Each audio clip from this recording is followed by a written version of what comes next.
Operation સિંદૂર સૌથી મોટામાં મોટી એર સ્ટ્રાઇક.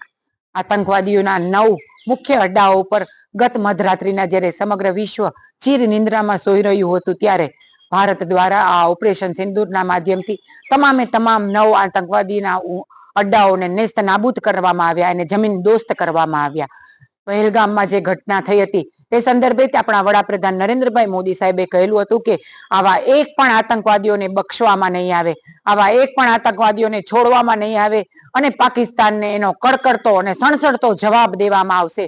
એનો જવાબ છે ઓપરેશન સિંદૂર.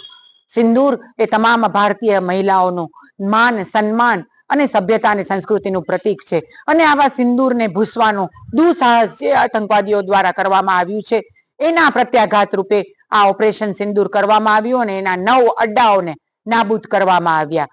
એક એક વિધવાઓ જે આ પહેલગામની ઘટનામાં હતી એ તમામ વિધવાઓના આંસુઓનો જવાબ છે ઓપરેશન સિંદૂર અને એના માધ્યમથી આ તમામ આતંકવાદીઓના અડ્ડાને નેસ્ત નાબૂદ કરવામાં આવ્યા છે.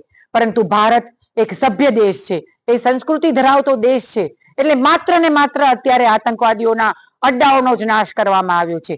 એક પણ મહિલાઓને કે એક પણ બાળકને આમાં હાનિ પહોંચાડવામાં નથી આવી. પરંતુ હજી પણ પાકિસ્તાન સમજશે નહીં, હજી પણ પાકિસ્તાન એની બરકતમાંથી બહાર નહીં આવે તો આ નવું ભારત છે એ એને સામે કડકડતો અને સણસણતો જવાબ આપશે. એક પણ આવા આતંકવાદીઓને છોડવામાં નહીં આવે અને આના માટે થઈને સમગ્ર દેશવાસી નહીં પરંતુ સમગ્ર વિશ્વ ભારતની સાથે છે. આજે આપણા વડાપ્રધાન નરેન્દ્રભાઈ મોદી સાહેબ, આપણા ગૃહમંત્રી અમિત શાહ સાહેબ અને આપણા રક્ષા મંત્રી શ્રી રાજનાથસિંહજી તેમજ સમગ્ર સૈન્ય દળોનો સમગ્ર દેશવાસીઓ ખૂબ આભાર માનીને એને અભિનંદન આપે છે કે આપે જે જવાબ આ ઓપરેશન સિંદૂરના માધ્યમથી આપ્યો છે એ ખૂબ યોગ્ય છે. આવા એક પણ આતંકવાદીઓને છોડવામાં ના આવે, પાકિસ્તાનને કડકડતો જવાબ દેવામાં આવે અને એના માટે થઈને ઓપરેશન સિંદૂર બદલ સમગ્ર લોકો વડાપ્રધાન નરેન્દ્રભાઈ મોદી સાહેબને ખૂબ ખૂબ અભિનંદન સાથે આભાર માને છે.